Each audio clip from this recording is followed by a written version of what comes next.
c'est moi, Kiddy. K-I-D-I. Kiddy. Et je suis si heureux de vous revoir. J'espère que vos yeux sont remplis d'étoiles, parce qu'aujourd'hui, on va aller dans l'espace. Et pour cela, nous devons monter à bord d'une fusée. Mais qu'est-ce qu'une fusée? Eh bien, je suis ici, au Musée national de l'air et de l'espace en France, pour tout savoir à ce sujet. J'espère que vous êtes prêts, parce que moi je le suis. Alors allons-y!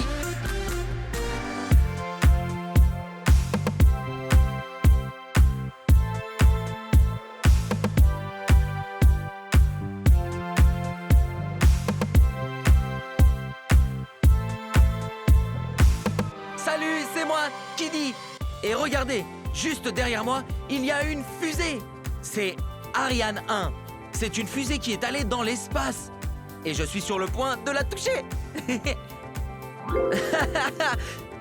Incroyable! Regardez ça, c'est tellement gros. Je me sens si petit par rapport à ça.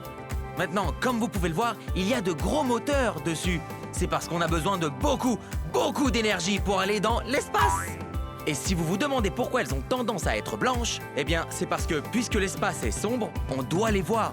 Ainsi, une fusée blanche est plus facile à voir sur le fond noir de l'espace. Regardez ça!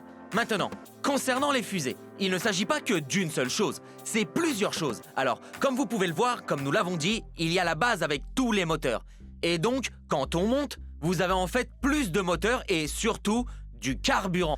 Des tonnes de kérosène afin d'aller dans l'espace. Et tout en haut, vous avez en quelque sorte la cargaison, généralement un satellite, que vous souhaitez mettre en orbite autour de la Terre. Alors, comme vous pouvez le voir, un parapluie a une forme très similaire à une énorme fusée. Et ce n'est pas un hasard. Comme vous pouvez le voir, une fusée, c'est long et fin. Et c'est pour qu'elle ait un voyage facile dans les airs. C'est très important car cela limite la résistance à la traînée de l'air. Si je devais courir avec un parapluie fermé, ce serait plus facile, regardez. Oui.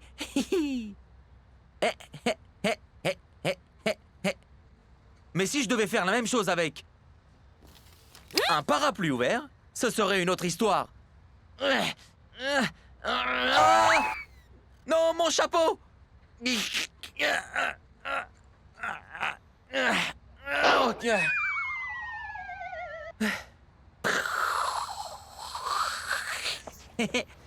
Ok, non.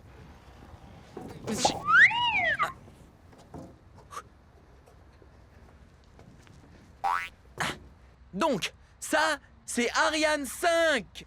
C'est la dernière génération en ingénierie aérospatiale. Et comme vous pouvez le voir... Oh, c'est dingue! C'est tellement gros! C'est 750 tonnes! Soit environ 125 éléphants africains. C'est tellement lourd! Et donc, pour aller dans l'espace, elle a besoin de 2 réservoirs de carburant supplémentaires et des réacteurs pour propulser tout ça dans l'espace! Comme vous pouvez le voir, elle mesure environ 54 mètres de haut. Oui! Comment puis-je descendre d'ici? Je suis coincé! Maman! Mère! Au secours! Je suis bloqué! Aidez-moi, s'il vous plaît! J'ai peur!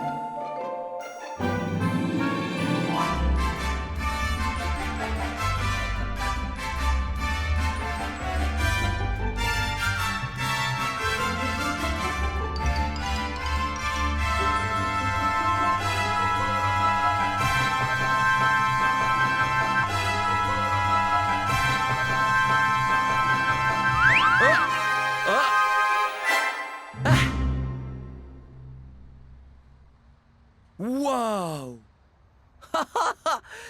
Regardez-moi ça! C'est tellement gros!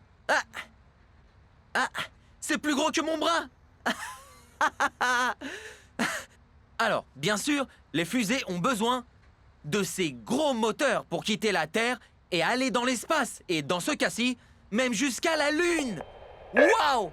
C'est tellement gros! Eh, attendez! Non, je suis toujours... Eh, attendez, non! Ne démarrez pas la fusée! Je suis encore là! Ah!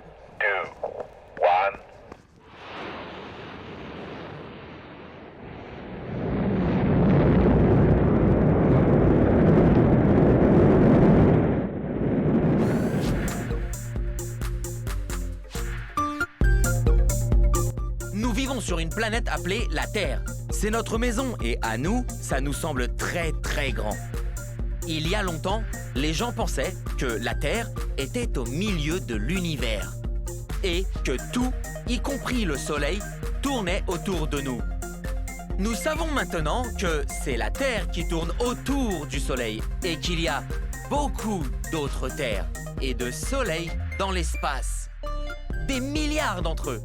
Nous ne savons même pas si des animaux de l'espace vivent là-bas sur d'autres planètes. Peut-être qu'un jour, nous pourrons leur dire bonjour. Bonjour! La Terre et le Soleil qui nous réchauffent font partie d'une galaxie appelée la Voie lactée. Il y a 200 milliards d'étoiles et 100 milliards de planètes dans la Voie lactée. C'est beaucoup!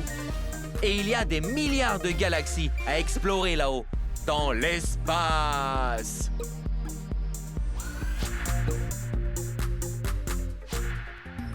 Salut, mes petits surdoués.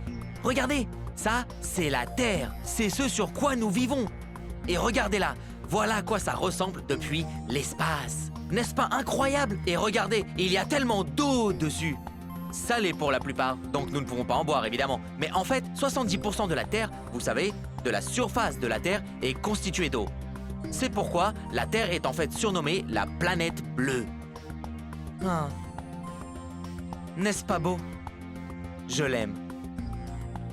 Je t'aime. Mouah. Ouh! Regardez ça!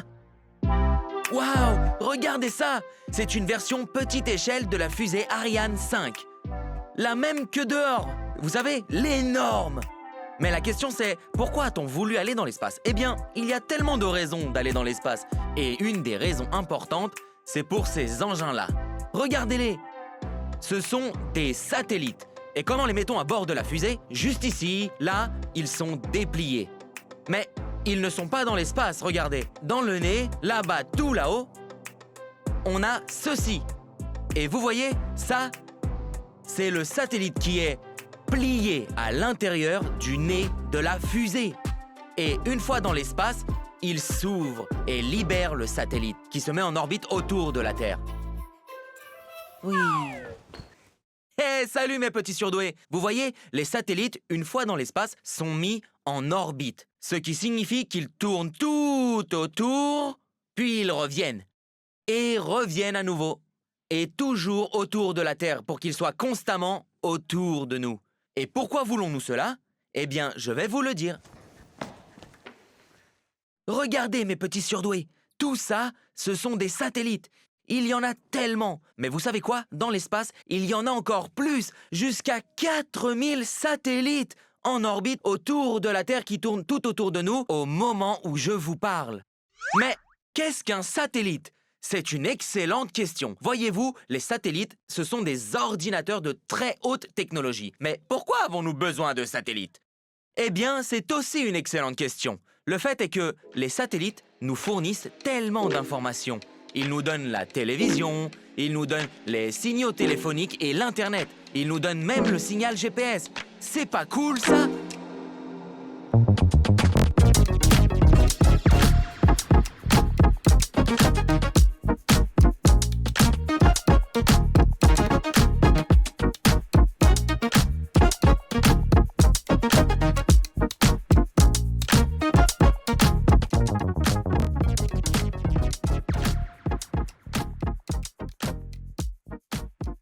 Maintenant que nous sommes tous prêts à aller dans l'espace, il est temps d'aller dans la fusée. J'espère que vous êtes prêts à aller dans l'espace. Regardez, nous sommes en orbite, en route pour nous rendre à la station spatiale, qui est en orbite autour de la Terre, 24 heures sur 24. Allons-y. Hey, salut mes petits surdoués! Maintenant, il ne nous reste plus qu'à décoller! This is the head of operations. Attention everyone. Launching in 1 minute. Ouh, je suis nerveux. Allons dans l'espace! Attention to the final countdown. Stop the launch. Launch mission stop. Hé hé! Après un lancement de fusée réussi, bienvenue dans l'espace!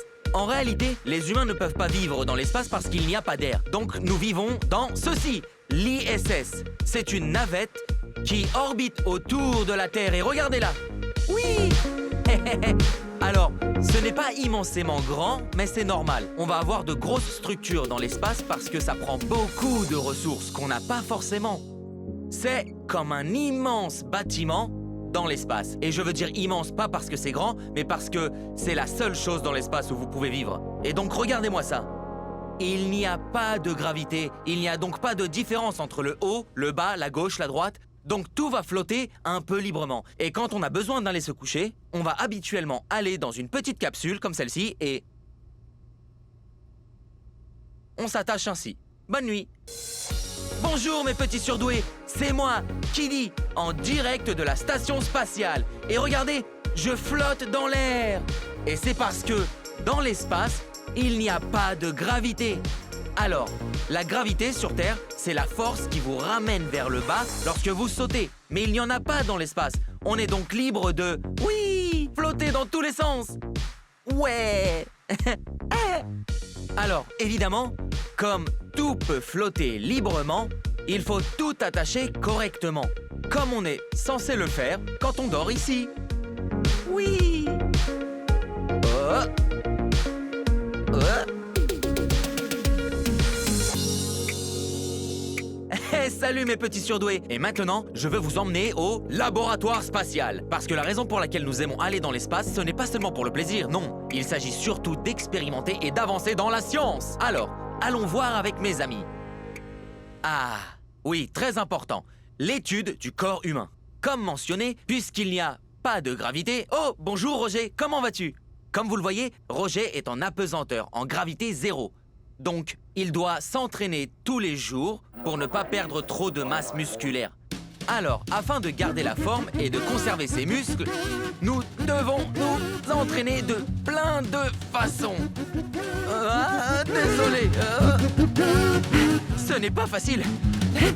Ce n'est pas la meilleure position, je l'avoue.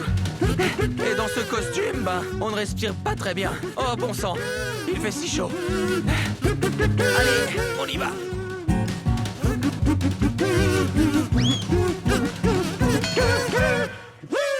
Je suis si nul à ça. Vraiment terrible.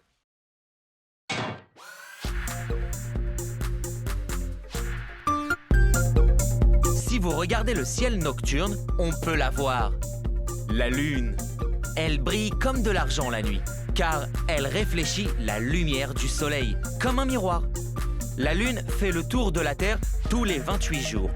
Parfois, elle est pleine et ronde, comme une pizza. Et parfois, elle a la forme d'un croissant. Délicieux.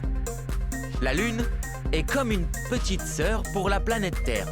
Elle peut être petite, mais elle joue un grand rôle ici sur Terre. La Lune crée les marées en mer. Et quand la Lune est pleine, il peut être très, très difficile de dormir. Nous avons toujours rêvé d'aller sur la Lune. Le premier homme à avoir marché sur la Lune fut Neil Armstrong. Quand il est sorti de son vaisseau spatial, il a dit « C'est un petit pas pour l'homme, mais un grand pas pour l'humanité. » Seulement 12 personnes ont marché sur la Lune, mais cela pourrait se reproduire très bientôt. La mission Libre Artemis retournera sur la Lune en 2025.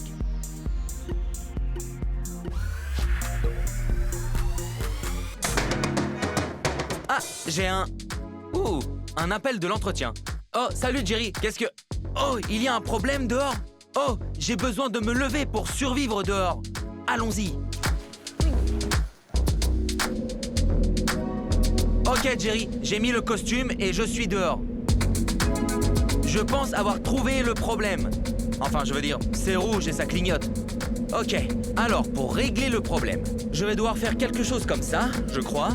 Relâcher cette soupape, serrer ceci, tourner ce petit bouton-ci, appuyer sur ce bouton vert et ce bouton rouge. J'ai réussi! Je nous ai tous sauvés! Je peux retourner à l'intérieur parce que c'est effrayant ici. Oh, bonjour vous! Je ne vous avais pas vu. Je suis dans l'espace!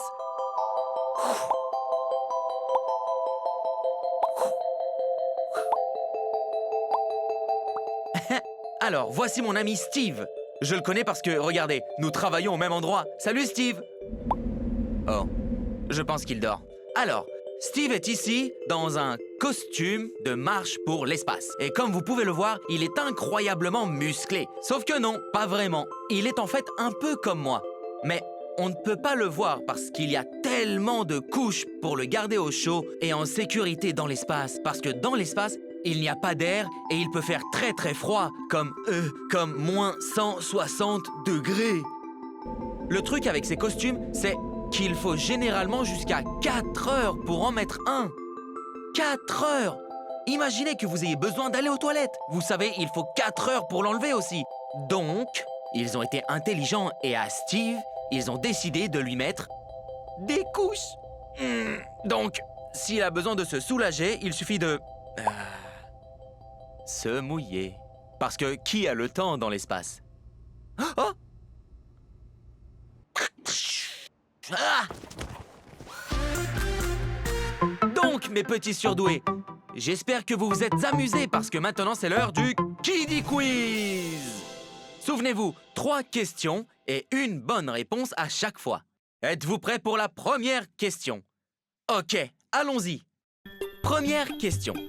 Qu'est-ce qui vous permet d'aller dans l'espace? Est-ce A, une fusée ou B, un bus?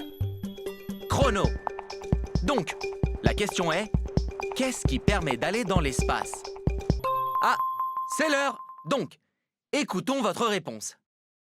C'est exact. Ce qui vous permet d'aller dans l'espace, c'est une fusée.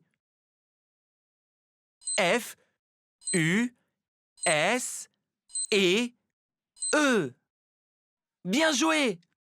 Deuxième question du Kiddy Quiz. Combien pèse le costume d'un astronaute? Est-ce A, 175 kilos ou B, environ 4 bananes? Chrono. La question est, combien pèse le costume d'un astronaute? Ah, le temps est écoulé. Ok, écoutons votre réponse. C'est exact, 175 kilos. C'est 1, 7, 5. Félicitations, vous vous débrouillez très bien. Et maintenant, la question finale. Êtes-vous prêts? Comment s'appelle un objet volant qui gravite autour de la Terre? Est-ce A, un super-héros ou B, un satellite? Chrono. Quel est le nom de l'objet qui gravite autour de la Terre? Ah, le temps est écoulé. Alors, écoutons votre réponse. C'est correct! Ces objets qui gravitent autour de la Terre s'appellent des satellites. S, A, T, E, L, L, I, T, E. Bien joué aujourd'hui! Félicitations! Vous savez quoi? Vous méritez une récompense. J'espère que vous vous demandez ce que ça peut être. Eh bien, je vais vous le dire. Regardez, on est passé de ça à ça en un épisode. Alors, si ça vous a plu, n'oubliez pas de liker et de vous abonner à ma chaîne. Et vous savez quoi? Après tout cet apprentissage, je pense que nous avons mérité une danse de Kiddy. Alors, j'espère que vous êtes prêts, car je sais que moi, je le suis. Alors, levez-vous et dansez!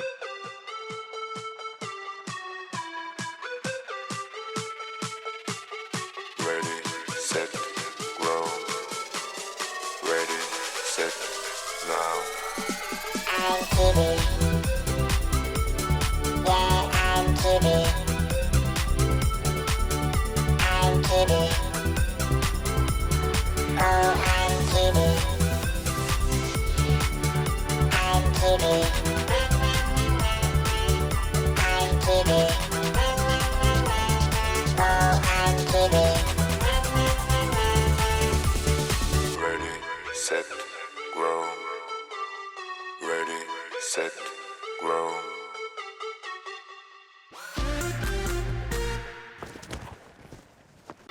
Salut, c'est moi, Kiddy, K-I-D-I. Kiddy, et je suis si heureux de vous revoir. Aujourd'hui, on va apprendre tout ce qu'il y a à savoir sur les avions.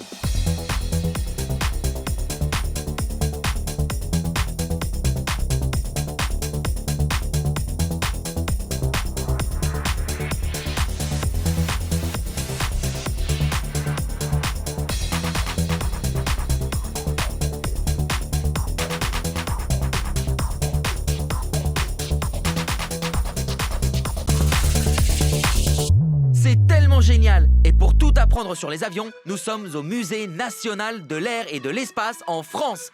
J'espère que vous êtes prêts à apprendre. Je sais que moi je le suis. Oui.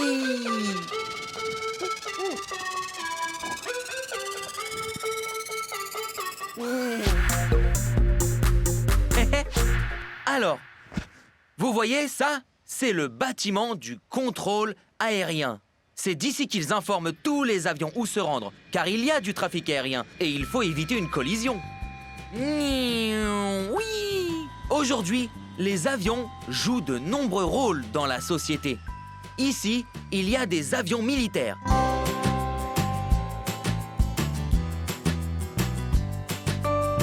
Comme vous pouvez le voir, il y a un avion de chasse. Il a un nez très pointu afin d'être très rapide. Là, vous avez un avion de type commercial. C'est ceux que l'on prend quand on part en vacances. Et celui-ci, c'est pour les services postaux. Chaque fois que vous commandez quelque chose en ligne ou que vous envoyez une lettre à votre grand-mère, cela partira dans cet avion. Cet avion ne transporte aucun passager. Il a un gros ventre vide où l'on mettra tous les petits paquets et toutes les lettres que vous envoyez par la poste. Et de l'autre côté, il y a un jet privé. Ça, c'est pour les gens très riches ou très importants. Et c'est, vous savez, pour ne pas être avec tout le monde. Il n'y a que 4 ou 5 personnes à bord. Et ils vont très vite. Et ici, vous avez mon avion préféré, le Canadair. C'est jaune comme un caneton. Hey! Alors, le Canadair est très important, car il a une tâche très importante. Cet avion tout entier est en fait une citerne. Et on l'utilise pour combattre des feux. Comment le remplit-on? Eh bien, pas avec ses tuyaux, parce que ça prendrait une éternité. Non, ça c'est encore mieux. Vous voyez ces ailes? Elles s'ouvrent à la dernière minute quand l'avion plonge et passe juste au-dessus d'un lac ou d'une quelconque source d'eau. Il va aspirer l'eau et remplir le réservoir de cette façon. Ensuite, il survolera un feu et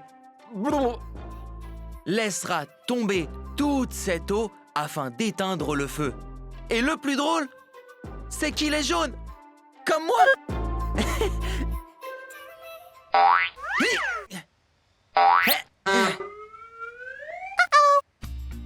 Hey, regardez-moi ça. C'est la queue d'avion du plus grand avion au monde, le A380.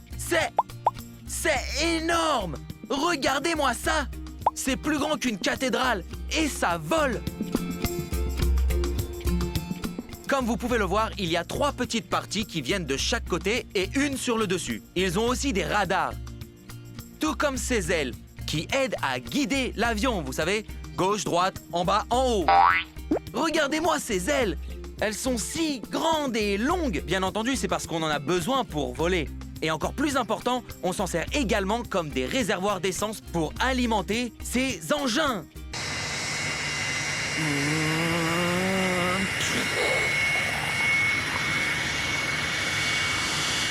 Et regardez-moi ces roues. Waouh! Bien évidemment, il faut des roues énormes avec ces énormes pieds pour supporter un tel avion. Et les roues sont nécessaires, car évidemment, il faut conduire l'avion sur la piste d'atterrissage. Et vous savez, pour le décollage. Car l'avion n'est pas toujours dans les airs. Il doit décoller et pour cela, il doit d'abord rouler au sol. Et une fois qu'il a atteint une vitesse assez élevée, il commence à décoller. Encore plus important, il doit pouvoir atterrir. Sinon, il restera coincé dans les airs. Regardez cela! Juste là. On peut voir tout le système juste là. Et on peut aussi voir l'espace nécessaire pour y loger les roues. Comme vous pouvez le voir, celles-ci glissent sur le côté, comme ceci. Quant à celles-ci, elles font comme ça. C'est cool, n'est-ce pas?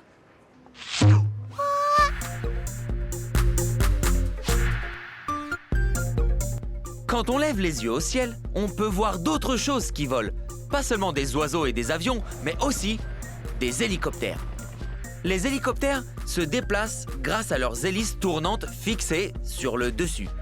Ils peuvent ainsi s'élever dans les airs de façon verticale. Ainsi, c'est le véhicule parfait pour sauver des gens ou pour chasser des voleurs. En observant les oiseaux de près, les gens ont réalisé qu'un avion spécial pouvait glisser dans les airs. Le planeur n'a pas de moteur. Un autre avion le porte sur son dos dans les airs, puis il glisse doucement vers la terre, en surfant dans les airs. Si vous êtes très courageux, vous pouvez vous envoler dans le ciel avec un deltaplane. C'est comme un cerf-volant géant. Il faudra sauter d'une falaise. Mieux vaut ne pas avoir peur du vide. Donc, mieux vaut demander la permission à votre maman avant tout.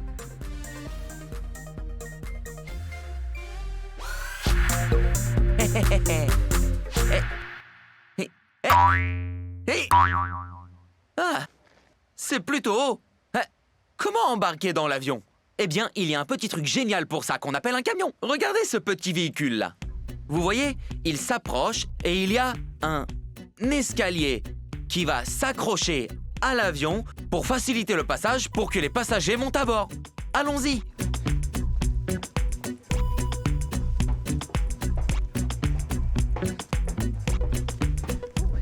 1, 2, 3, 4, 5, 6, 7, 8. Bonjour. Bienvenue à bord de la compagnie aérienne Kiddie, à bord du Boeing 747. Venez donc. Alors, si vous n'avez jamais été à l'intérieur d'un avion, voici à quoi cela devrait ressembler.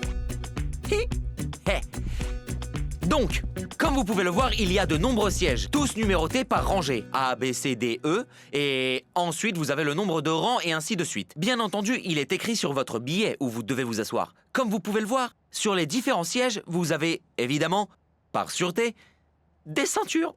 Alors, contrairement à la voiture, il n'est pas nécessaire de les porter pendant tout le trajet. Vous pouvez les ôter. Les seuls moments où c'est obligatoire sont au décollage et à l'atterrissage, et quand le capitaine dit qu'il faut la mettre. Car parfois, un avion peut être un peu tremblant. Aussi, pour des raisons de divertissement, car vous savez, certains avions peuvent voler très très longtemps, parfois même 18 heures et 40 minutes, c'est long. Donc, on peut avoir des petits écrans avec des télécommandes afin de jouer à des jeux.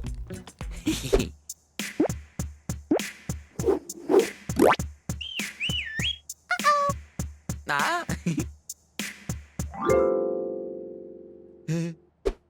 Alors, par ailleurs, une chose chouette avec les avions, ce sont les fenêtres, à travers lesquelles on peut voir le ciel, les nuages et le monde entier. Regardez-les. Et bien sûr, si vous êtes fatigué, vous pouvez toujours les fermer et... Ouf!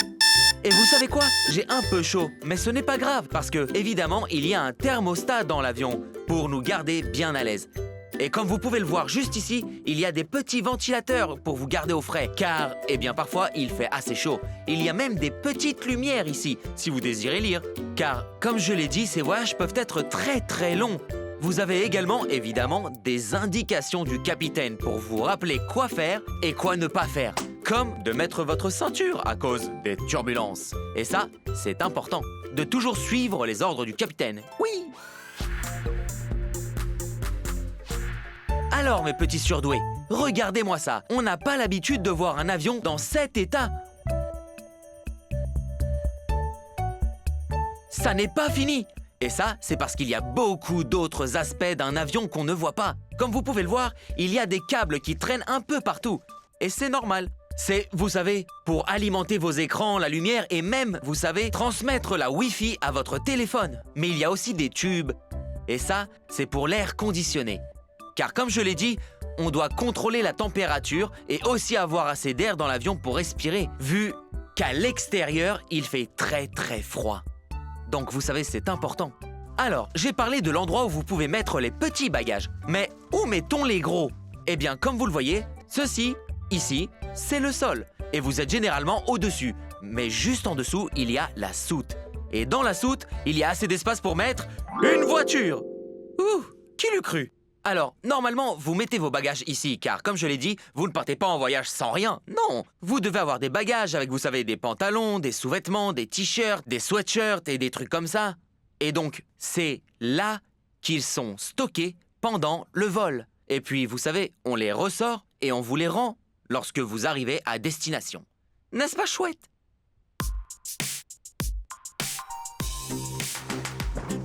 Hé, mes petits surdoués! Alors, voici l'une des caractéristiques les plus importantes du gros porteur. C'est exact, le Boeing 747 a en fait des escaliers. Et pourquoi c'est important? Eh bien, c'est parce que c'est l'un des 2 avions qui a en fait un 2e étage. Venez avec moi, il y a des trucs sympas en haut.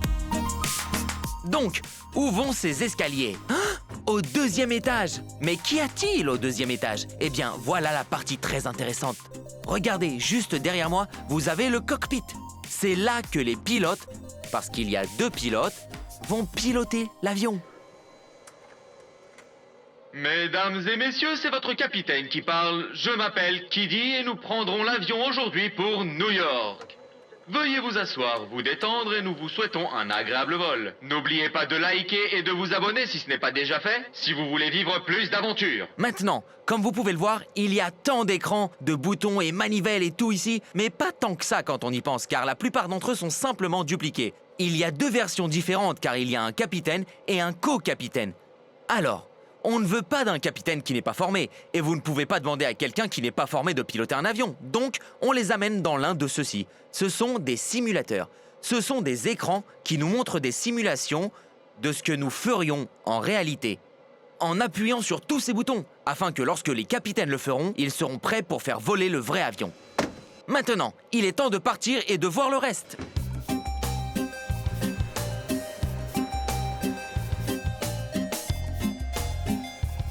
Oh, salut mes petits surdoués. On peut me voir par la fenêtre. Oh, bonjour vous. Maintenant, bien sûr, dans un avion, comme mentionné, il y a un pilote et un capitaine. Donc, ils doivent piloter et manœuvrer l'avion pour s'assurer que vous êtes en sécurité. Mais ils ne sont pas les seuls à bord ici pour vous.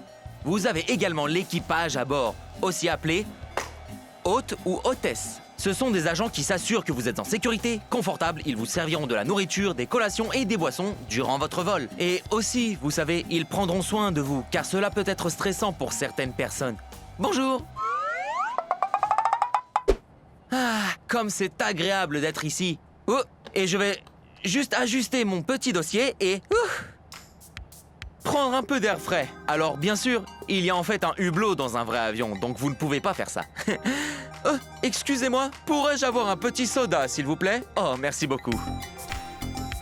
Monsieur, voici votre petit soda. Et bien sûr, l'une des règles les plus importantes est de rappeler aux gens la sécurité dans l'avion. Mesdames et messieurs, nous vous rappelons qu'il existe des issues de secours à l'avant et à l'arrière de l'avion.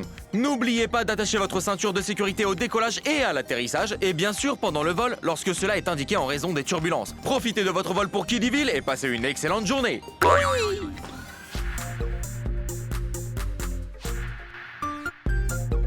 Les humains sont de véritables imitateurs. Ils ont toujours voulu être comme les oiseaux et apprendre à voler. Tout a commencé il y a bien longtemps en Grèce avec la légende d'Icare. Icare a eu la bonne idée de coller des ailes sur son dos avec de la cire.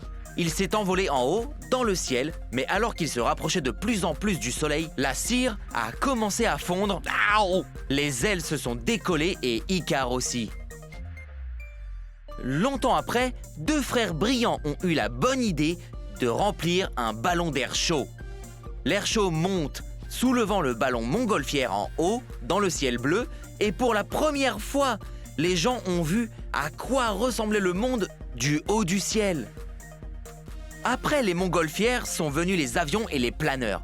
Mais il y a 100 ans, l'audacieux français Louis Blériot a été le premier à voler au-dessus de la mer entre la France et l'Angleterre. Les avions sont partout maintenant et le monde devient de plus en plus petit chaque jour. Maintenant, mes petits surdoués, il y a 4 choses que vous devez savoir si vous voulez piloter correctement un avion. La première chose que vous devez garder à l'esprit est la vitesse. Car la vitesse vous permettra d'abord de décoller et d'autre part de rester dans les airs. Regardez à quelle vitesse je tourne! C'est fou! Cela finira sûrement par décoller. Maintenant, la deuxième chose, bien sûr... Oh, attention, il ne faut pas que je me redresse trop. La deuxième chose que vous devez garder à l'esprit, c'est l'altitude. À quelle hauteur se trouve l'avion dans le ciel? Vous ne voulez pas qu'il soit trop bas ou vous frapperez une montagne et vous ne voulez pas qu'il soit trop haut parce que sinon vous auriez vraiment peur. Regardez ça, en haut et en bas. En haut et en bas. Ensuite, l'un des éléments les plus importants est l'inclinaison. Parce que c'est ce qui déterminera fondamentalement si vous montez, ou vous descendez, ou même tournez comme ceci, ou comme cela.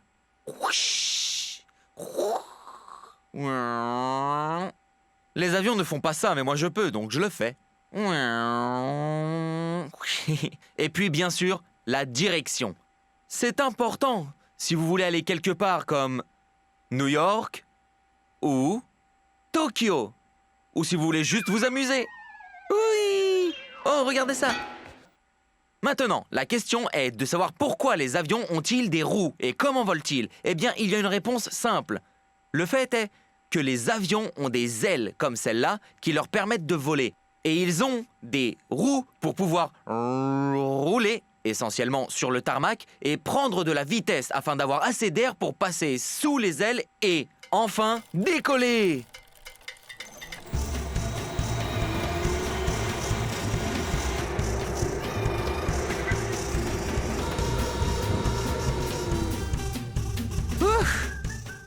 C'est beaucoup d'air, ça. Oh.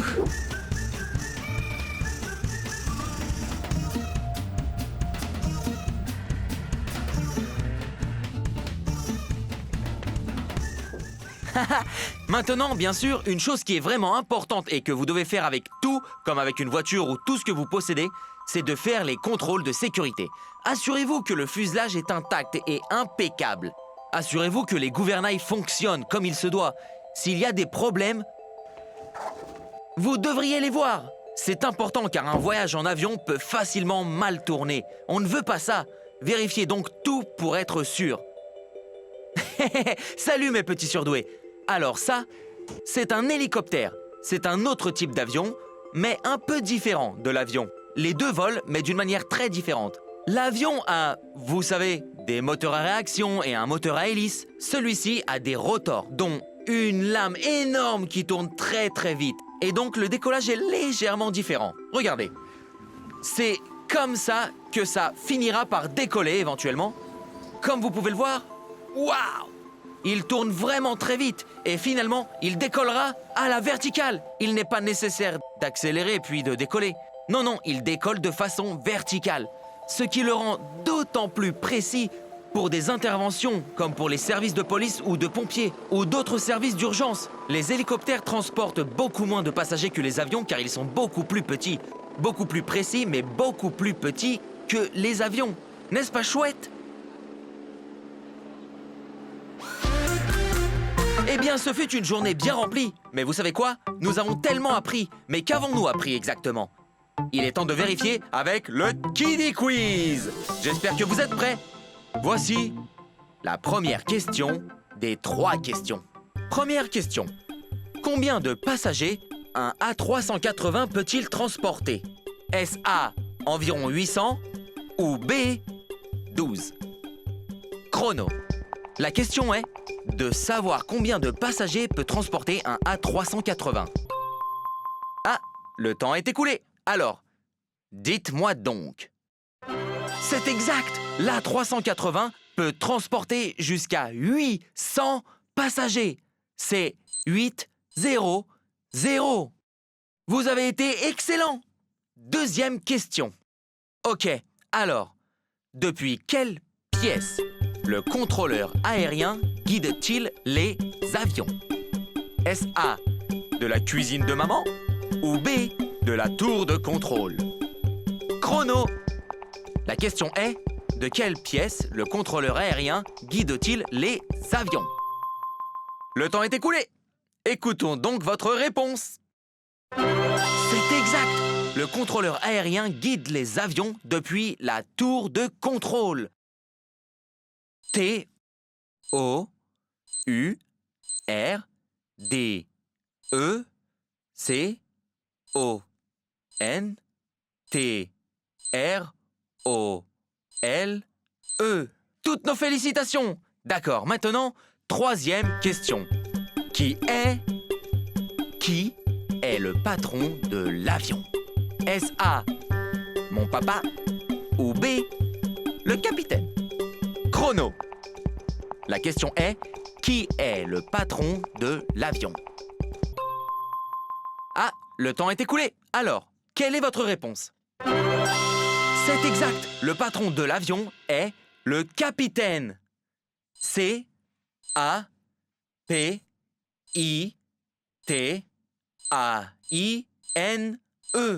Félicitations! Vous avez bien réussi ce quiz. Et vous savez quoi? Quand vous obtenez un bon score, vous recevez un cadeau. J'espère que vous êtes prêts pour le vôtre. Allons-y! Wouh! C'était pas génial? J'espère que cette aventure vous a plu et que vous êtes prêts pour plus. Mais ce sera pour la prochaine fois. Donc si vous voulez les voir, n'oubliez pas de liker et de vous abonner à ma chaîne. Et maintenant, il est temps de danser. Alors levez-vous, mettez-vous debout et j'espère que vous êtes prêts. D'accord? Parce qu'on y va à 3, 2, 1... C'est parti! Ready, set, grow. Ready, set, now. I'm kidding. Yeah, I'm kidding. I'm kidding. Oh, I'm kidding. I'm kidding. I'm kidding. Oh, I'm kidding. Ready, set, grow. Ready, set, grow.